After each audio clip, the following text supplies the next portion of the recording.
성경에서 가장 중요한 핵심 구절, 그리고 중요하다고 생각을 하는 이렇게 다 성경을 이렇게 신구약을 다 이렇게 통틀어서 중요하다 생각하는 말씀을 하면은 많은 분들이 또 요한복음 3장 16절을 말씀하시잖아요.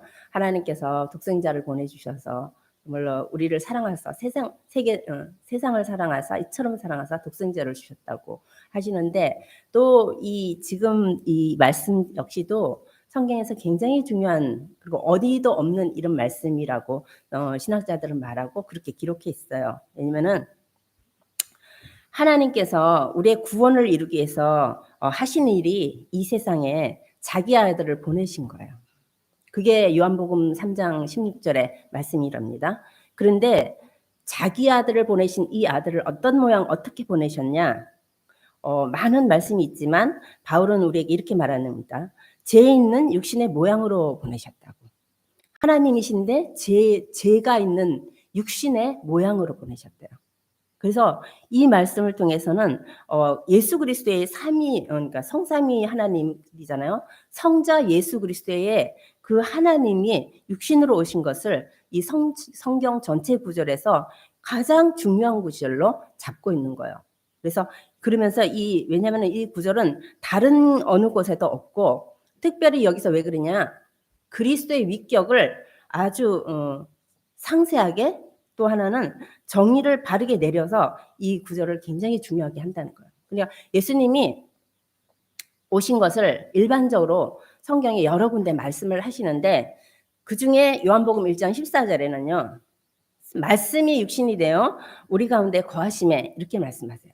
그러니까 말씀이 육신이 되어 우리 가운데 거하신다고 말씀하셨는데, 로마서 8장 3절에는 죄 있는 육신의 모양으로 오셨다, 이렇게 아주 이렇게 형용사를 구체적으로 이렇게 말씀을 하시는 거죠. 그러면서 갈라디아서 4장 4절에도 보면은 때가 참에 하나님이 자기 아들을 보내셨는데 여자에게 나게 하시고 합니다. 여자에게 나게 하셨다고 하면서 이렇게 여기 로마서 8장처럼 이렇게 말씀하시는 거. 근데 여자에게 나게 하시고 율법하기래 나게 하셨다고 말씀하고, 또 빌립보서 2장 7절에도 말씀하시는데, 자기를 비워 종의 형체를 가져서 사람들과 같이 하셨고라고 말씀했어요. 그뿐만 아니라 디모데전서 3장 16절에도 보면은 그가 육신으로 나타나신 바 되셨다고 말씀하세요. 그냥 그분이 오셨는데 육신으로 나타나셨다, 이렇게만 얘기를 하지, 여기에 말씀처럼 그가 죄 있는 육신의 모양으로 오셨다 하고 이렇게 딱 그 죄의 문제를 죄가 되셔서 죄를 갖고, 그러니까 육신으로 오셨는데 죄 문제를 해결하러 오셨고, 그분은 육신으로 오신 게 죄 자체, 우리와 같은 똑같은 육신을 입고 오셨다는 거죠. 그렇게 오셨다는 것을 말하면서 히브리서 10장 5절에도 말씀하면요. 주께서 세상에 임하실 때 이르시되 하나님이 제사와 예물을 원하지 아니하시고 오직 나를 위해서 한 몸을 예비하셨다고. 그러니까 이렇게 해서 여러 가지 표현을 하지만 이 일방적인 표현보다는 여기에서는 아주 구체적이고 사실적이고 명료하고 아주 확실하게 얘기를 하는 거예요. 그리스도가 죄 있는 육신의 모양으로 오셨다 하고 말씀하시는 거죠.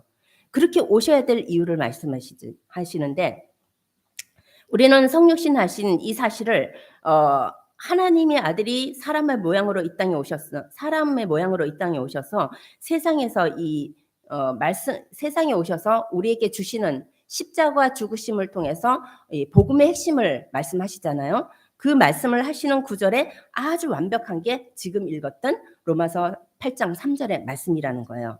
그래서 그분은 죄 있는 육신의 모양으로 보내심을 받았고, 그 말씀을 통해서 이제 그리스도가 분명하게 또 설명하고 있는 거예요. 그분이 하실 일에 대해서, 그분이 이 땅에 오신 이유에 대해서 말씀하시는 거죠.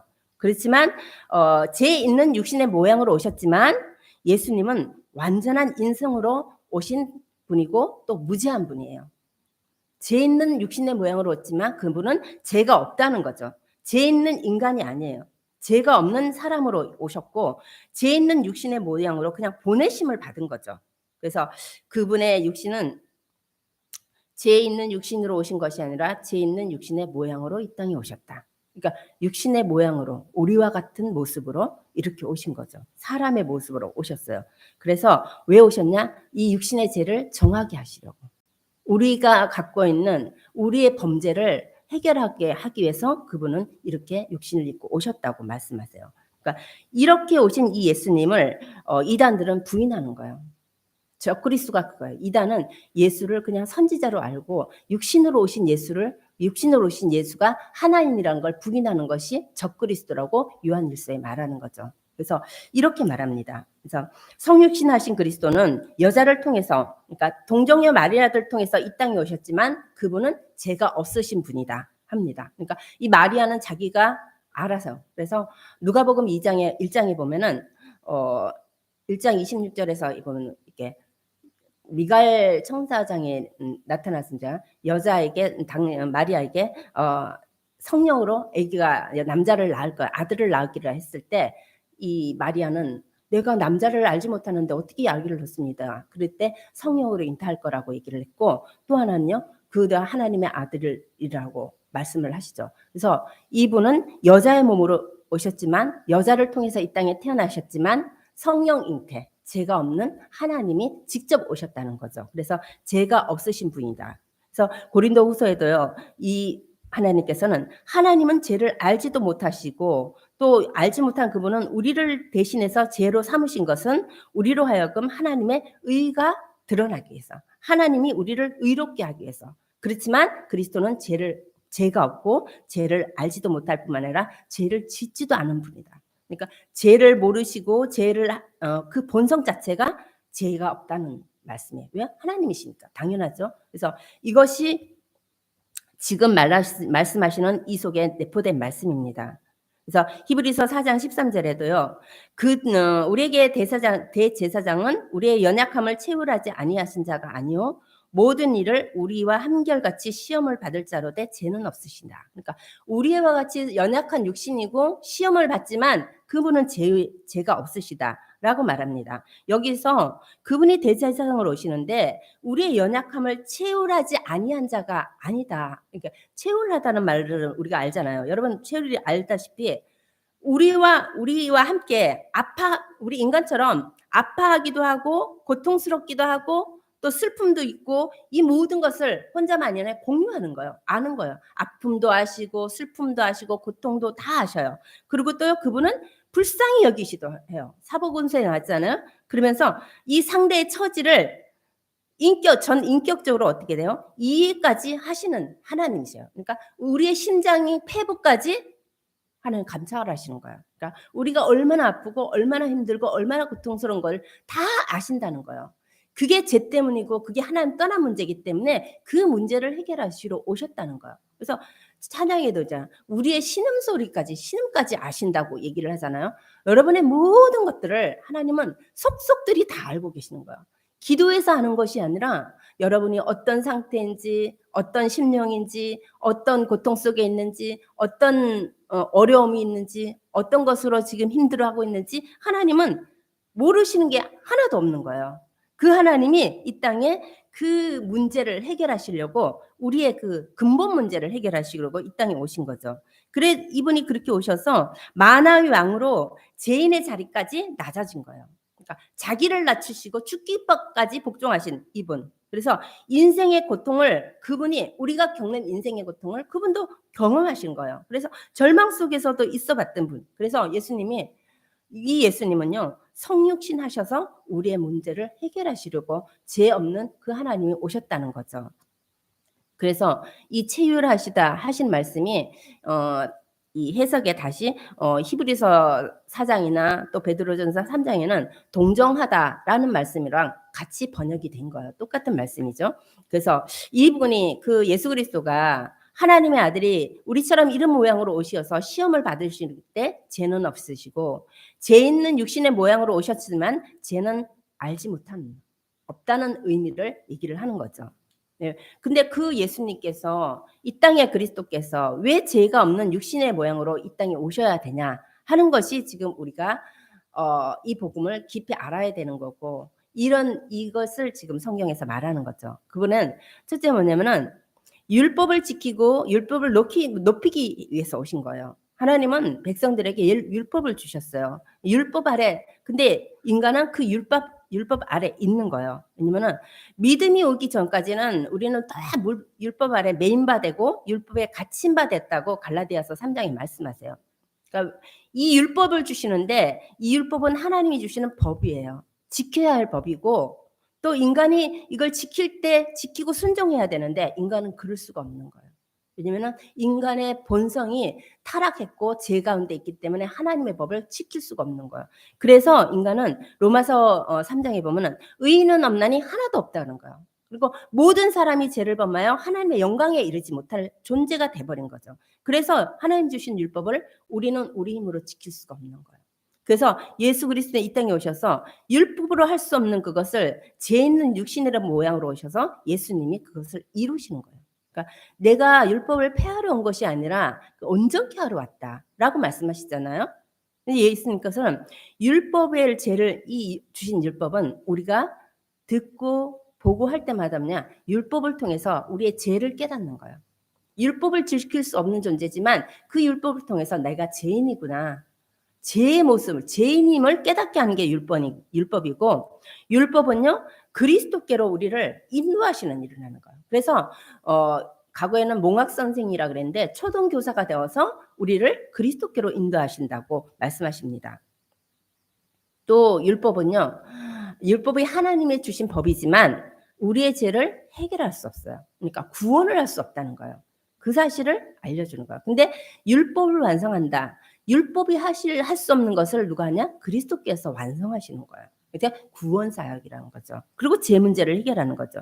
그래서 성육 시대하신 그리스도께서는 십자가에서 이 율법을 완성했어요. 그러니까 십자가의 죽으심과 부활을 통해서 십자가의 사랑을 통해서 율법을 완성하셨고 또 십자가의 사랑, 그 사랑이 율법의 완성은 사랑이라고 말씀하십니다.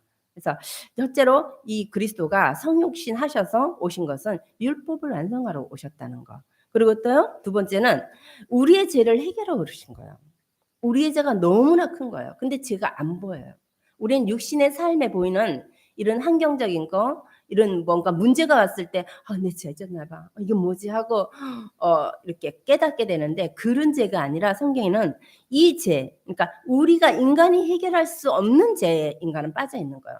하나님을 떠난 죄, 하나님을 알지 못하는 죄, 인간 스스로 하나님이 된 죄, 이 죄 속에 빠져 있는 이 죄 문제를 해결하려고 오셨 분이 예수 그리스도라는 거죠. 그리스도께서 와서 우리와 같이 오지 않으면은 우리의 모습으로 이 사람의 모양으로 오지 않으면은요 이 인간의 죄를 담당할 수 없는 거예요. 그래서 그분은 죄 있는 육신의 모양으로 오신 거예요. 우리의 죄를 위해서, 죄 해결을 위해서. 그래서 성경에 마태복음 있잖아요. 요한이 예수님을 통해서 세상 죄를 지고 가는 어린 양이로다 하면서 저는 흠없는 하나님의 어린 양이라고 말합니다. 그러니까 이 세상 죄를 지고 가는 어린 양. 구약에는 어린 양을 잡아서 자기의 죄를 사함을 받았잖아요. 근데 흠없는 어린 양을 갖고 와야 돼요. 왜냐면은 이 흠이라는 것의 의미는 뭐냐? 죄성이 없다는 거. 죄성 속에 흠과 뭐 여러 가지가 들어있는 거예요. 그러니까 흠없는 양이라는 것은 죄가 없다는 거. 이걸 말하는 거예요. 그래서 예배할 때 흠없는 걸 갖고 와야 되는 거예요. 흠없는 양은 안 되는 거예요. 그건 뭐냐? 미래적으로 예수 그리스도가 흠없는 죄 없는 그리스도를 예표하는 그림자였던 거예요. 그래서 이렇게 인간을 위해서 하나님은 오셔야 되는 것은 죄 문제를 해결하기 위해서 오셨다는 거죠. 그래서 우리의 죄책 때문에 그분은 우리의 죄 때문에 심판을 그분이 받는 거죠. 그분이 인성을 취해서 이 땅에 오셔서 육신이 되어 오셔서 그리스도께서 우리의 모양으로 죄를 담당하셨다는 거예요. 여러분과 나의 죄, 세상의 죄를 그분이 이 땅에 하나님이 죄된 모습, 죄된 육신으로 오셔서 이 문제를 해결하는데 그 자체 본성은 죄가 없는 거예요. 그래서 이렇게 오셨다는 거죠. 왜냐하면 인간의 범죄와 육체의 죄는 자기 아들, 하나님의 아들, 그 육신으로 오신 그 아들만이 그 안에 있는 육체의 그 죄를 해결해야 할 때 되는 거예요. 내가 죄를 졌다고 내가 죽는다고 죄가 해결되는 건 아니에요. 죄인이 죄를 해결할 수는 없는 거거든요. 그래서 이 예수님은 그리스도로 오셨다는 것은 십자가 죽으시는 그 자체, 십자가 달리실 때 그때는 완전한 죄가 되신 거예요. 그때는 하나님이 아니에요. 죄야, 죄. 우리의 모든 인류의 죄를 어린 양이 되셔서, 흠없는 어린 양이 되셔서 모든 죄를 그에게 짊어지게 하신 거예요. 그리고 그 육체 속에 하나님은 완전히 심판하신 거죠.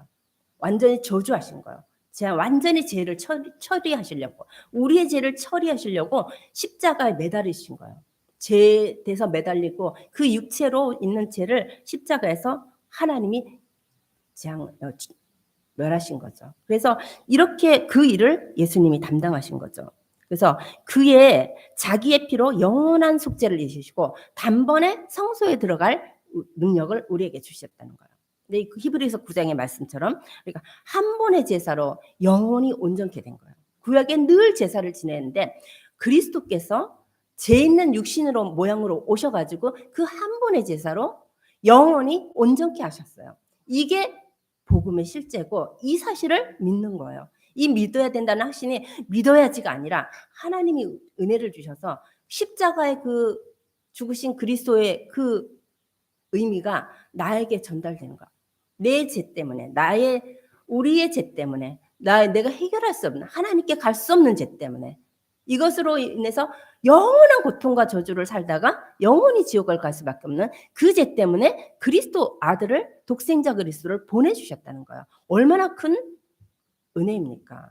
이건 돈으로도 해결할 수 없는 거예요. 이건 지식으로도 아는 거예요. 알 수 없는 거예요. 그냥 내가 알고자 해서 아는 것이 아니라 하나님께서 알려주신 거예요.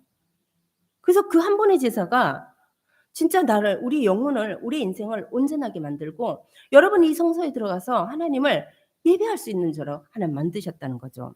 그리고 세 번째 뭐냐? 성육신하신 그리스도를 통해서 우리는요, 신의 성품에 참여하는 자가 됐다는 거예요.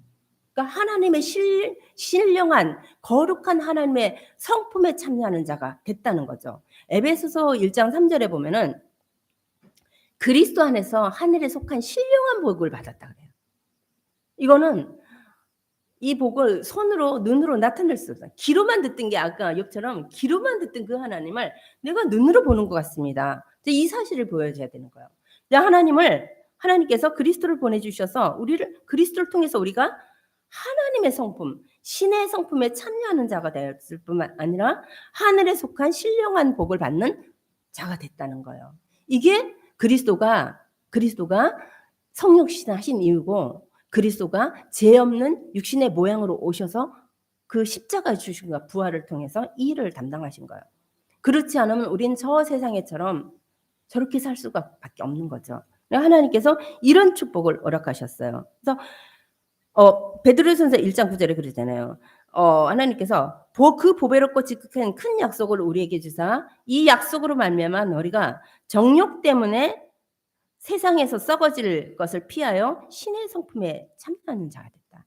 하나님이 우리를 그리스도를 보내주지 않으면 우리는 정욕으로 살 수밖에 없는 세상의 것에 세상을 쫓아서 썩어질 세상의 것을 그냥 찾아가는 거예요. 3주 전에 되니까. 그러니까 그냥 나를 그 세상에 내동댕이 쳐서 사는 거예요. 그냥 옛사람의 그 삶을 사는 거죠. 그런데 그리스도가 오시면서 그분의 죽으심을 통해서 우리는 신의 성품에 참여하는 자가 됐다는 거예요. 이 그리스도의 복음의 말씀을 들으면서 하나님의 속성으로 하나님의 형상으로 닮아가는 그래서 다가 되는 거예요. 그것은 뭐냐면 아주 하나님 앞에 갈 수 있는 아주 유일한 길은 예수 그리스도가 신성으로 스스로 이 땅에 오셨기 때문에 우리는 그 본성인 신의 성품에 참여할 수가 있었고 하나님의 아들들이 될 수 있었던 거예요. 그렇지 않으면은 우리는 하나님과 원수된 자고 하나님을 알지도 못하는 자고 하나님을 알려고 하지도 않고 하나님을 대적하는 자리에 늘 있는 거예요. 근데 그 자리가 하나님을 대적하는 자리라고도 알 수가 없는 거예요. 근데 복음을 들으면서 이 사실을 알 때마다 내가 이런 죄인이었구나. 이런 죄인을 하나님은 하나님의 아들로 양자로 후사로 하나님 삼아주셨구나. 이런 거죠. 그러니까 하나님의 음성을 들을 수 있는 것은 하나님의 자녀만 자기의 그러니까 양은 목자의 음성은 그 양은 자기의 목자의 음성을 들을 수 있다고 말씀하시잖아요. 그랬듯이 이렇게 하나님을 아빠라고 부를 수 있는 자로 하나님은 우리를 바꿔주시려고 그분이 육신을 믿고 말씀이 육신이 돼서 오셨지만 이 육신의 죄를 해결하려고 이 땅에 오셨다는 거죠. 그리고 네 번째는 뭐냐? 예수 그리스도께서 인성을 취하지 않았다면은 그 긍휼하심의 풍성한 대제사장의 될 수가 없었어요. 그러니까 예수 그리스도께서 신성을 취함으로 인해서 그 대제사장의 그 유일한 길을 이룰 수 있었던 거예요. 그러니까 구약에는 1년에 한 차례씩 백성과 자기의 죄를 해결함 받기 위해서 대제사장이 성소에 그 백성이 양 잡은 피와 그 제사함의 피와 자기의 피를 짐승의 피를 갖고 들어가잖아요, 성소에. 들어갔다가요, 못 나오면요, 제사함을 못 받은 거예요. 근데 제사장은 들어갔다 나온단 말이죠. 그때는 모든 죄가 사함을 받았다는 증거예요. 예수 그리스도가 대제사장으로 오셔서 십자가에 자기의 피로 하나님께 제사를 드려요. 그런데 그들은 3일 만에 부활하셨어요. 살아나셨어요. 이 말이에요. 그 구약의 그 그림자, 인간 제사장이 했던 일이 이 땅에 그리스도가 오셔서 십자가에서 이 모든 자기의 피로 흠없는 어린 양의 피가 되어서 인류의 죄를 해결하시고 그는 살아나오셨다니까요. 안 나오면요, 부활이 없었다면은 우리는 아무것도 믿을 수 없는 거예요. 이게 그리스도 복음, 십자가의 죽으심과 부활, 이게 기독교의 핵심 신앙이에요. 이 신앙이 여러분 속에, 여러분의 밑바탕에 아주 든든하게 반석이 되지 않는 이상 종교로 갈 수밖에 없는 거예요. 그래서 예수님이 신성으로 오셨다는 건 이 대제사장의 일을 하는 유일한 방법이었던 거예요. 그래서 그리스도께서 이 일을 하지 않았다면 우리는 하나님 앞에 나갈 수도 없어요. 나갈 수 없는 존재예요. 새롭고 산 길을 열어주지 않았다면 우리는 성소에 들어갈 수가 없어요. 하나님께로 못 나가고, 또 하나는 하나님과 함께 할 수 없는 존재예요. 할 수 없었어요. 대제사장으로 오신 그리스도가 그 십자가의 죽으심과 부활이 없었으면 하나님께 갈 수 없었고, 하나님과 함께 할 수 없고, 하나님과 교제할 수가 없는 거예요. 그 뭐냐? 하나님과 기도할 수 없는 거예요. 내 기도가 받아들이지 않는다니까요. 그래서 성육신 하신 그리스도가 하신 그 일이 우리에게 얼마나 큰 하나님과 함께하는, 다시 내가 창조의 하나님을 만날 수 있는 길을 하나님께서 여셨던 그 일을 하셨다는 거죠.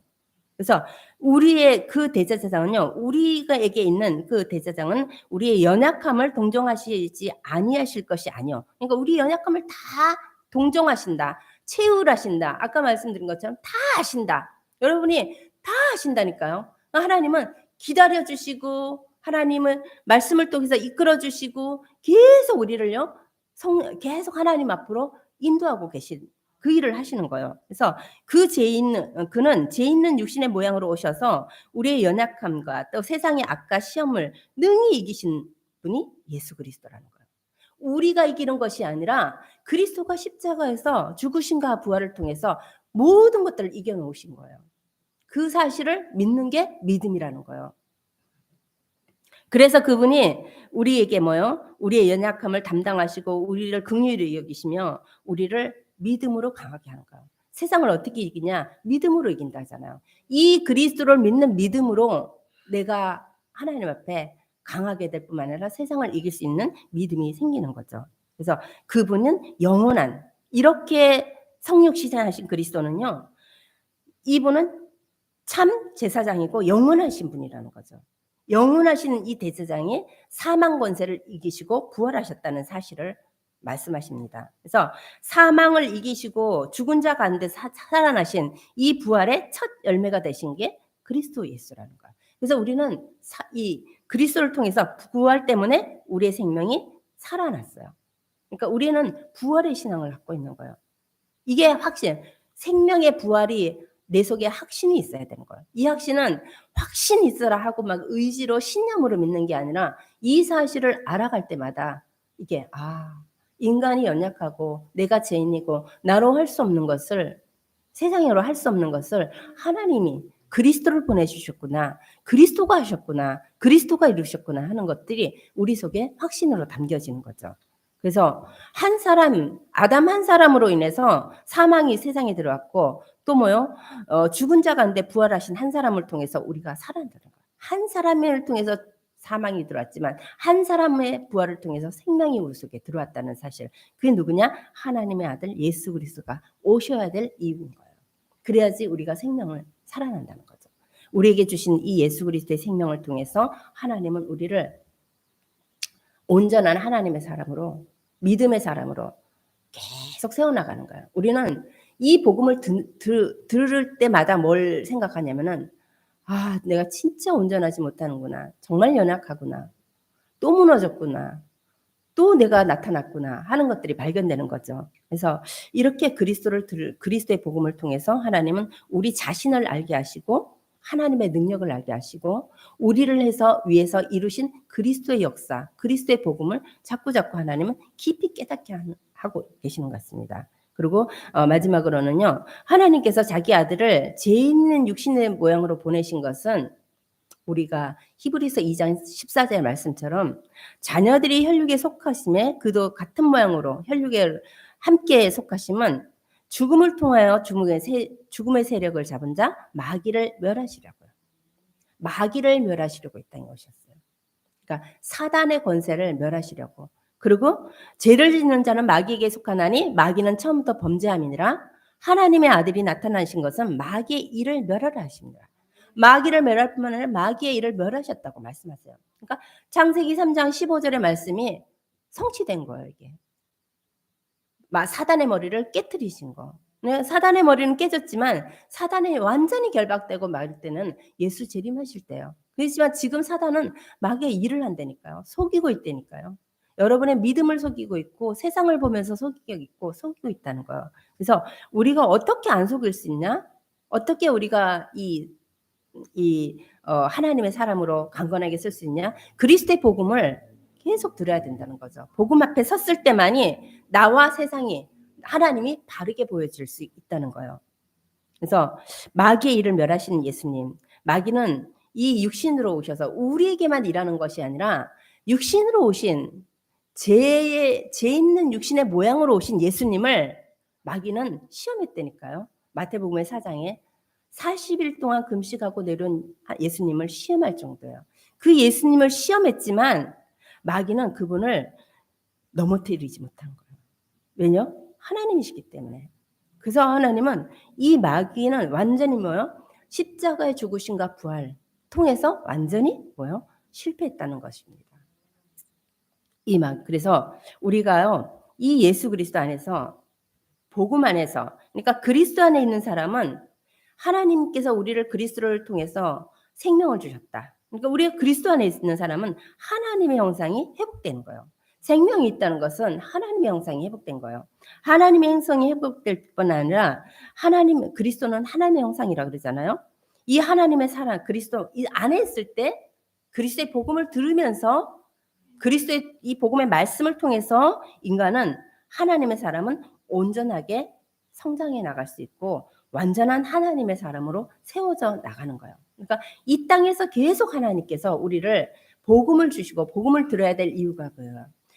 구원받기 전에는 복음을 들으면서 생명을 얻었지만 구원받은 우리는 이 복음을 들으면서 어떻게 해요? 하나님의 사람으로 계속 세워져 나가는 거예요. 믿음의 사람으로 온전히 세워져 나가요. 우리는 완전하고 온전한 존재가 아니에요. 하나님이 우리를 의롭게 여기셔서 우리는 의인이지 우리는 죄성, 그러니까 죄를 지어서 죄인이 아니라 우리 자체가 죄예요. 인간 자체가 죄를 갖고 있다니까. 그래서 죄를 지을 수밖에 없는 존재예요. 근데 왜 죄를 짓지 않냐? 하나님의 은혜로 붙들고 있어서 죄를 짓지 않는 거예요.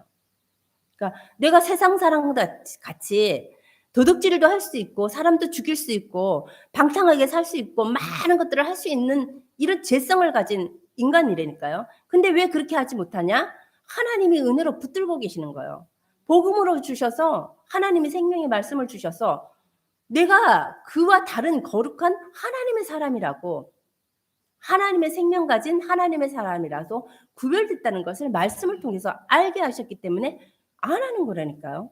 그래서 이렇게 하나님은 하나님의 사람은 하나님 안에서 그리스도 안에 있을 때만이 온전하게 되는 거야. 그러니까 온전하게 된다는 이렇게 되는데 하루 24 중에 온전할 때가 언제인가 한번 생각을 해봤어요.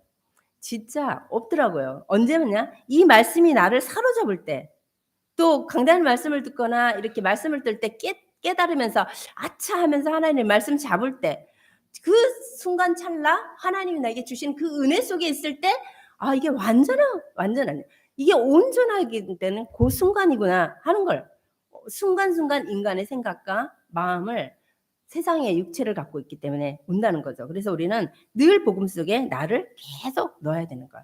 예배 자리에 또 말씀 속으로 하나님 찬양, 하나님 기도. 이게 왜냐? 하나님을 위해서가 아니라 우리가 사는 길이 그거인 거예요.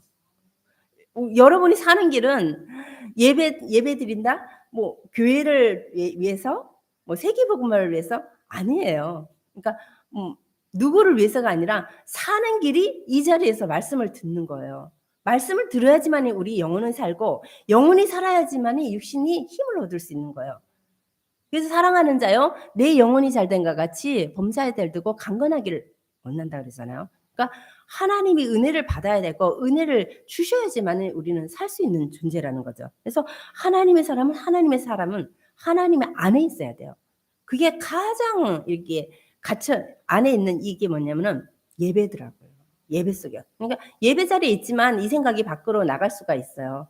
하지만 이 예배를 통해서 하나님은 우리에게 뭐냐? 복음을 듣게 하시고 하나님의 말씀을 듣게 해서 우리를 살려나가고 계시다는 거죠. 그래서 로마서 3장 23절에 보면요. 이 예수를 하나님이 그의 피로써 믿음으로 말미암아 화목제물로 세우셨으니, 그러니까 예수를 우리를 위해서 하나님은 그의 피로 말미암아 믿음으로 우리의 화목제물로 세우셨대요. 그래서 이는 하나님께서 길이 참으시는 중에서 죄를 간과하시고 자기의 의를 나타내리고 하나님의 의를 나타내려고 하나님의 거룩성을 나타내시려고 하신 일이라는 거죠. 그러면서 자기의 의도 나타내실 뿐만 아니라 자기의 의로우시며 예수 믿는 자를 의롭게 하시려고. 그러니까 하나님의 의도 나타나고 이 예수님 믿는 자를 의롭게 하시려고. 그러니까 의인이라 칭함을, 그러니까 죄인을 의롭게 하시려고 하나님은 예수 그리스도를 이 땅에 보내셨고 그 피로 그 믿음으로 이 일을 하셨다고 말씀하십니다. 죄는 인간이 지었는데, 죄는 내가 지었는데 심판은 내가 받아야 되는데 누가 받냐? 사람이 죄를 졌는데 하나님이 그리스도가 받은 거예요. 그러니까 사람의 육신의 안에 지은 죄를, 이 죄를 뭐요? 육신의 죄의 심판을 그리스도가 받으신 거죠. 그래서 하나님은 성육신하신 예수 그리스도를 통해서 이 일을 완전히 해결하신 거예요. 그래서 요한복음 19장 30절에 다 이루었다고 말씀하시는 거예요. 하나님께서 계획하신 인간을 향한 구원의 사역을 다 이루셨다고 말씀을 하신 거죠. 그래서 이 말씀을 하시면서 로마서 8장에 보면은요. 8장 32절에 우리 한번 보겠습니다. 8장 32절에 보면은 자기 아들을 아끼지 아니하시고 우리 모든 사람을 위하여 내주시니까 어찌 그 아들과 함께 모든 것을 우리에게 주시지 아니하겠느냐. 그러니까 아들까지, 독생자 아들까지 주셨는데 우리에게 뭘 안 주겠죠. 주신다니까. 근데 받을 준비가 안 됐고 받을 만한 그 믿음이 아닌 거예요. 하나님 주고 계신데 우리는 못 받고 있는 거죠.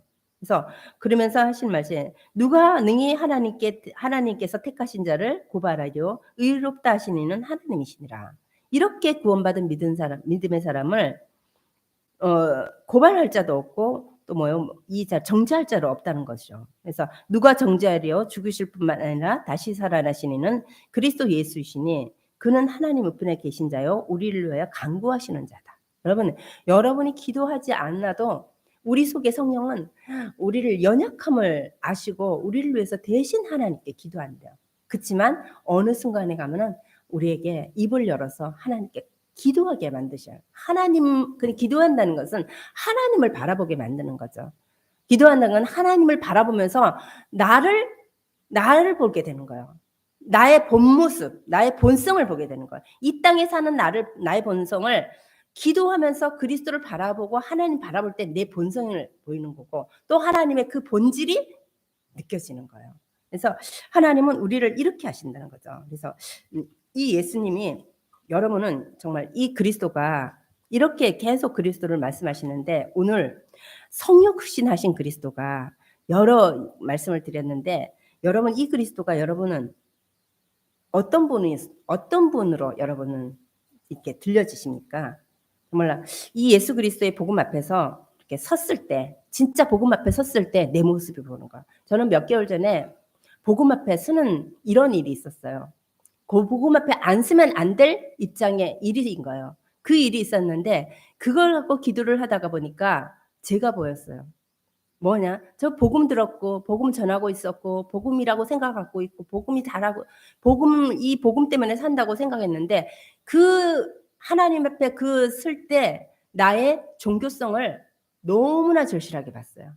내가 제 종교성을 저의 그 죄성을 하나님 앞에 얼마나 적나라하게 하나님께서 보게 하셨는지 하나님 보게 하신 게 아니라 하나님은 끝까지 참으시고 있으면서 제가 그냥 하나님께 계속 기도하게 하시더니 내가 기도했죠. 내 소리로 기도했죠. 내 얘기로. 그랬는데 어느 순간에 제 입이 다물어지면서 하나님이 제 모습을 기도하는 내 모습을 내가 본 거예요. 내가 하나님을 부르짖고 있었고 예수 그리스도를 잡고 있었고 세계복음화를 기도하고 있었고 주의 제 이름을 사모한다고 얘기했고 하나님 교회를 두고 기도했는데 그 속에 내가 제 입술에서 나오는 이 기도가 종교의 기도였다는 것을 너무 절실하게 깨달은 거예요. 아, 내가 이게 종교의 기도를 하고 있구나. 이게 하나님이 원하는 기도가 아니었구나. 그 이후로 정말 제가 받는 이 내 모습이 아, 내가 진짜 그리스도를 진짜 어떻게 알고 있지? 내 지금 그리스도를 어떻게 믿고 있지? 지금 이 성경에 말하는 그리스도를 내가 정말 이렇게 믿고 있는가? 현실의 문제와 사건, 여러분의 진짜 그에 닥쳤을 때 여러분의 이 모습 속에서 하나님 앞에서 내가 정말 그리스도를 어떻게 믿고 있는가? 이 사실이 진짜 보여지면서 이게 내 죄성이 보여지더라고요. 내 종교성이 보여지더라고요. 그러니까 이번 근래에서 가장 크게 은혜 받은 게 뭐냐면은 하나님은 주신 은혜였죠. 지난주였는데 복음의 말씀, 그러니까 강단의 말씀을 듣고 은혜 받았습니다. 은혜 받았습니다 하잖아요. 근데 그날은 이번 주에서는 은혜 받지 않았더라고요. 은혜 받은 게 아니라 내가 이 강단에서 선포되는 말씀을 통해서 살아났더라고요. 은혜죠. 은혜인데 깊이 말하면은 내 영혼이 살아나는 거예요. 복음을 들을 때 살아나더라고요. 은혜는 끝나는 거. 은혜는 지나가면 밖에 나가면 벌써 다 잊어버려요. 집에 가서 여러 가지 생활하고 사람 접하고 뭐 이 일하고 뭐 어떤 여러 가지 뭐 사건과 문제가 없다 할지라도 생활에서 시간을 쫓기다 보면 은혜가 다 없어져요. 근데 강단을 통해서 제가 깨달은 하나님 나 주신 게 뭐냐면은 내가 살아났구나. 이게 발견된 거예요. 말씀을 듣고 살아났구나. 오늘은 내가 보고 말씀을 듣고 살아났구나. 살아나고 나니까 눈물이 나는 거예요. 살아나고 나니까 하나님 앞에 내가 힘을 얻는 거예요. 이게 달라졌더라고요. 아, 말씀을 은혜 받지만 그 은혜 진짜는 내가 살아나는 거예요. 여러분, 잠자고 있는 영혼은 깨어나야 돼요. 우리 애가 세포가 살아나지 않으면요. 이게 까맣게 돼서 이게 병들잖아요. 뭔가 어디에 병들었다. 세포가 죽어 있는 거예요. 병든 거예요. 염증이 생기는 거예요. 그게 죽어 있는 거거든요. 세포가 살아있을 때는 그렇지가 않아요. 우리의 영혼이 살아난 거는 강단의 말씀. 하나님은 이 강단을 주셨고 강단을 통해서 여러분이 살기를 원하는 거예요. 은혜 받는 걸로 끝나는 게 그게 은혜지만 살아나라는 거예요. 그래서 살아계신 하나님의 말씀을 들었는데 살아계신 하나님 말씀을 선포해서 살아계신 하나님의 말씀을 들었는데 내가 살아나지 못한다. 살아나지 못해서 하나님과 교제하지 못한다. 살아나지 못해서 이 말씀이 지금 듣고 있어요. 듣고 있는데 계속 습관적으로 듣고 있는데 내 삶에 믿음화되지 않는다. 듣고 있는데 알기는데 지금 내 현실과는 동떨어지고 물에 기름처럼 떠 있다. 살아있는 게 아닌 거예요. 살아있는 거예요, 여러분. 십자가에서 이분이 죄 있는 육신의 모양으로 오신 성육신 하신 그리스도가 왜 이렇게 오셔서 왜 이렇게 죽으시고 왜 이런 일을 하셔야 되냐? 우리를 살리기 위해서. 그냥 생명을 얻어서 난 구원받아서 천국 가? 아니에요. 살아 있으라고요. 그러니까 자칫 잘못하면은 우리는 죽어가고 있는 거예요. 아니면 잠자고 있거나 시들어져 가고 있는 우리를 살리는 게 복음이고 그 복음이 강단을 통해서 나온다는 거죠. 그래서 정말 이 복음을 늘 유튜브나 이런 틀어서 듣고 있어요. 습관적으로 듣는 거는 듣는 게 아니에요. 그 듣는 게 이게 믿는 게 아니라니까요. 그렇게 듣고 알고 있다고 해요. 아우 나도 알아요. 나 전산 저 듣고 있어요. 알고 있어요. 믿는 게 아니라니까. 왜? 진짜 내가 하나님 주신 평강과 하나님 안식 속에서 내가 하나님을 찾고 있고 하나님과 교제하고 하나님 앞에 나오고 있는가? 살아있는 자는 그렇게 된다니까요. 살아있으면 어떻게 돼요? 건강해요. 건강하면 힘이 나요. 우리 하준이 봤잖아요. 이게 살아있는 거예요. 에너지가 있는 거예요. 하나님의 복음의 말씀을 들을 때 우린 살아나는 거예요. 강단에 왜 앉아 있어요? 그냥 오늘 예배 자리라서 오늘 주일이라서 내가 성도라서 옵니까? 아니에요. 살려고 오는 거예요. 여러분이 살아야지만이 여러분의 가정의 자녀도 살리고 여러분 가정을 살리는 거예요. 이 교회가 생명으로 살아있어야지 이 지역을 살릴 수 있는 거예요. 이 교회가 살아있어야지만이 저 아프리카가 뭘 하는지 알고 살리는 거예요. 이 교회가 살아있고 우리가 살아있지 않으면은 세계복음화는 계속 듣는 거와 그냥 외치는 걸로 끝나는 거예요. 한 사람이 너무 중요하다는 거죠. 여러분 강단을 통해서 살아나는 게 신앙의 목적이에요. 신앙생활은 살아있는 자가 하는 거예요. 그랬을 때 믿음이 성장하는 거죠. 그래서 성육신 하신 그리스도께서 주신 이 복음이 우리는 날마다 깊어지고 이 복음이 계속 들려지고 은혜가 돼야 돼. 계속 이 복음으로 나를 밥을 먹어서 내 건강을 유지하듯이 살아있어야 된다는 거죠. 그래서 그랬을 때 복음이 필요한 영혼이 담겨지는 거예요. 가슴에 복음이 필요한 영혼이 담겨진다. 이 교회가 담겨진다. 뭐 하겠습니까? 그때 기도하게 되는 거예요. 그냥 기도가 아니라. 그랬을 때 뭐예요? 나라가 보이는 거예요. 여러분 국민이 나라가 없으면 어떻게 돼요? 그와 마찬가지예요. 이 나라 민족이 뭐가 필요하냐? 복음이 증거되기 위해서 각 지역의 교회를 세운 거예요. 세계복음화? 지금 우리 세계복음화, 교회는 세계복음화예요. 저 이 교회가 이 지역에 살아있다면은 이 지역에 하나님께서 우리에게 주신 담당하라는 하나님의 계획이 있다는 거죠. 그래서 정말 지역에 교회가 있어야 될 이유를 살아있는 자로서 깨닫고 또 이 복음을 가지고서 내가 살아있으면은 우리 자녀를 언약을 전달하기 위해서 보이겠죠. 그래서 이 나라 민족도 정말 하나님이 주시는 성육신 하신 이 그리스도가 죄 있는 육신의 모양으로 오신 그리스도가 왜 오셔야 되는지, 오셔서 하신 그 사역이 지금 나와 무슨 상관이 있고 이 복음으로 그 말씀으로 내가 살아있기를 원하는 거예요. 살아있으면 보이는 거예요. 그래서 하나님께서 주시는 이 말씀이 정말 가슴에 담겨져서 하나님이 나라, 그러니까 정말 교회와 가정과 나라와 민족을 위해서 기도할 수 있는 힘을 얻는 우리 하나빛교회 성도님과 교회가 될 수 있도록 예수님의 이름으로 권면드리겠습니다.